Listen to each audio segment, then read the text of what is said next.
If you're thinking about real estate in Paraguay, this might be the most important video that you can watch because there's a big problem going on right now in the market that no one is talking about. Foreign investors, especially remote buyers who have never set foot here, are being sold deals with projected returns that do not hold up under basic due diligence. I'm talking premium developments, beautiful renderings and sales material, 10% promised net returns on projects, and most of them are making decisions on the developer's numbers alone and the sales materials without actually having local credible help verify these numbers independently. And this is genuinely risky. And I know this because we have these deals come across our desk here. We're on the ground here in Asunción and we review these for our clients. And recently, one came in that looked incredible on paper. So we ran it through our due diligence process and here's what we found. I'm Caleb with base in Paraguay. Let's get right into it.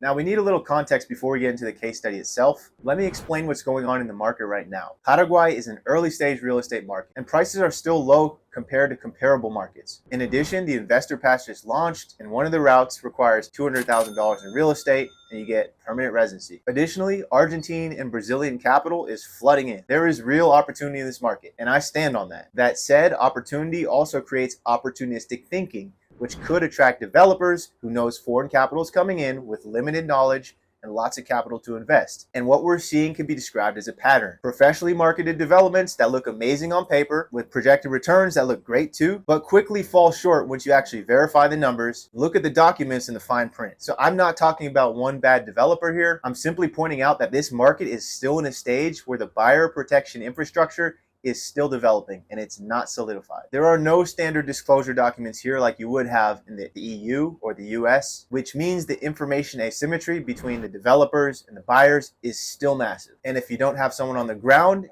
verifying independently, then you're flying in blind essentially. And by the way, if you do want exposure to Paraguay real estate with a vetted team on the ground handling due diligence, acquisition, management, all in one for you, book a strategy call. The link is in the description.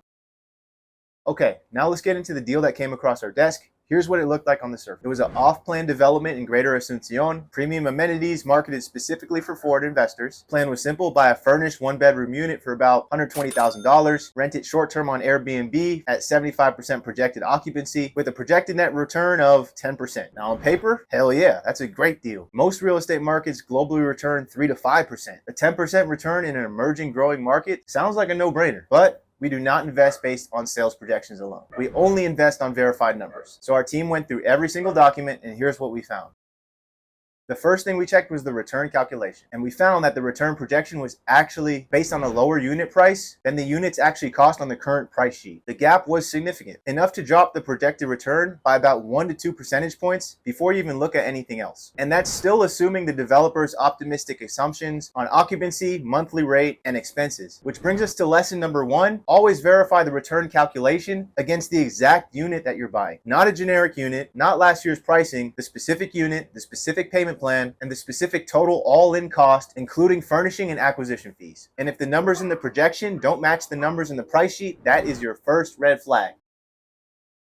Okay, so the projection assumed 75% occupancy. And for a new unit in an unfinished development, that is quite aggressive. So our team checked the public short-term rental data for the area, and we found that the actual numbers were lower than what the original projection assumed. That's why it's always safe to assume that a new Airbnb listing does not start at a 75%. It starts at 0.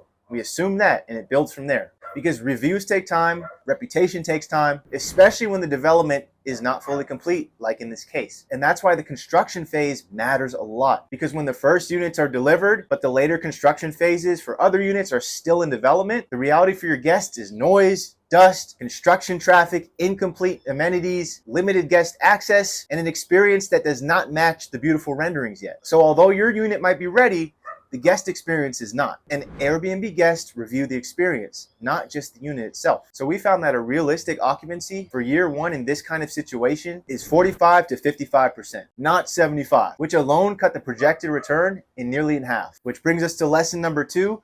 Do not use the developer's occupancy rate as your base case. Always check public short-term rental data for the actual area yourself. Or if it's a market like Paraguay, make sure you speak to a team who is on the ground in these areas dealing with deals on a daily basis and has the most accurate real-time data available. Because if not, you're going in blind. Also factor in the construction phase reality if the development is not fully complete yet.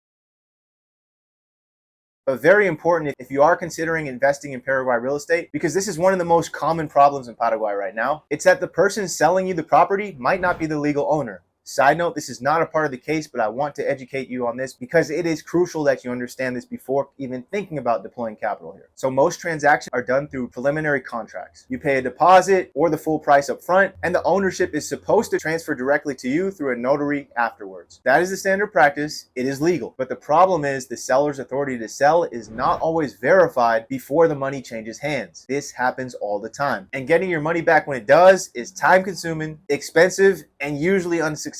But this is just a baseline risk of playing in these markets. And it's the reason our team starts every single review by verifying who actually owns what's being sold. But I'm going to do a specific video on that more later. Let's get back to the case. In our review, we also found that there were some financial blind spots. Specifically, common charges, HOAs, expensas, as they call them here, expenses, because the development had extensive shared amenities, gym, security, premium common areas, pool. There was lots of shared infrastructure, and that cost a lot of money to upkeep, but there was zero expenses budget provided by the developer. There is no breakdown of what the monthly fees would be for that, and no condominium rules document. And without this information, you literally cannot calculate your real return, because if the monthly charges are higher than what you projected, yield will drop immediately. And special assessments for major repairs or shared infrastructure can hit at any time in Paraguay with no warning. Then there were the short-term rental rules. Can you actually Airbnb the unit? Can guests use all the shared amenities?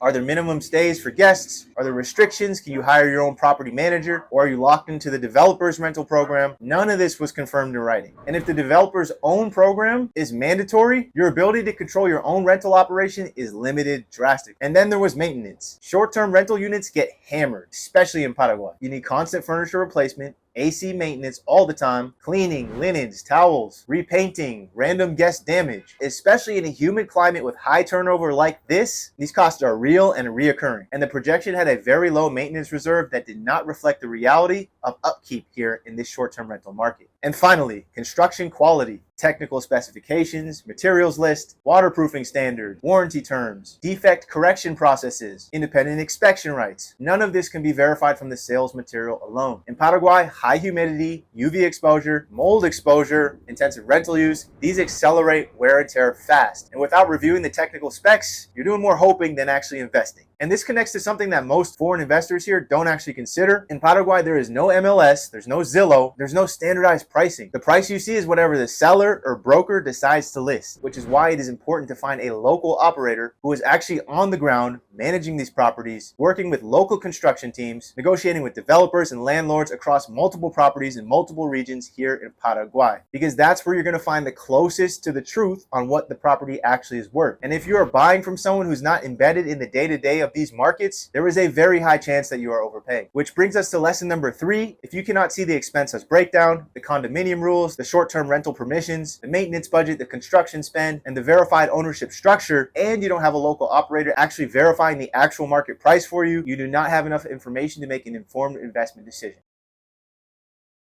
Now, the buyer was also considering multiple units, but that's the thing. Same developer, same location, same construction timeline, same market. If the project performs when it's fully complete, great, you win, and every unit benefits from this. But if it underperforms, every single unit is exposed to the same problem at the same time, which is textbook concentration risk. That's why we recommend a simple test of one unit, do not commit to more, wait for delivery, review 6 to 12 months of real rental demand and performance, and then decide on more exposure or no. Never go all in on one development just based on a sales projection alone.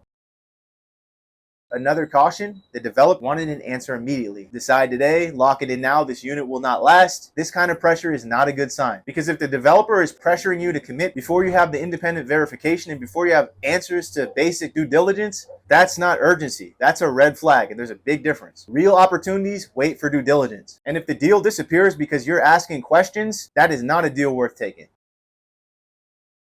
All right, so after running the full numbers on this deal through our review system, here's what the return range actually looked like. During the ramp up and construction period, 0 to 3% realistically, maybe negative depending on the costs. Now, stabilized with premium performance after the development is complete and the rental is established, 3.5 to 5.5%, which is well under the developer's optimistic assumption. Now, under the developer's most optimistic assumptions, which assume favorable conditions across every single variable, 7 to 9%, meaning the headline 10% only is achievable if everything goes perfect. High occupancy, high monthly rate, low costs, and a lower purchase price than what the unit actually costs. And keep in mind, these numbers are before the additional review layer that every deal requires. Ownership structure, encumbrances, purchase agreement review, proof of origin of the property, tax obligations tied to the asset. Each of these can further affect your real returns and your risk exposure. Every deal here is different, and every deal needs to be reviewed on a case-by-case basis with extreme scrutiny. Okay, so a defensible base case for this deal, 3 to 5% net stabilized. Anything above that should be treated as upside, not as the investment base. Now that is not necessarily bad, but it's not 10%.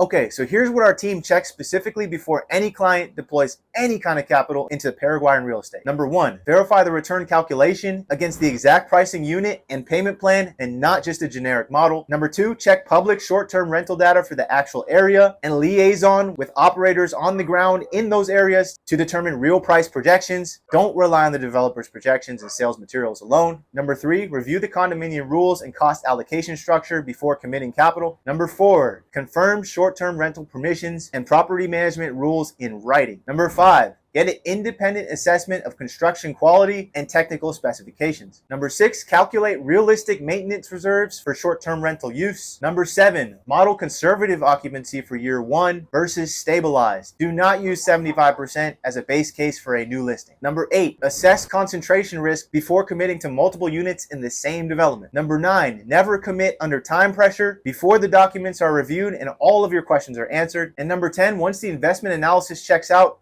go deeper. Ownership structure, encumbrances, purchase agreements, proof of origin, tax obligations. This is where the real protection happens. Because a good looking deal with a bad title is worse than no deal at all. This is the exact checklist we use that on every single deal that comes across our desk, no exception.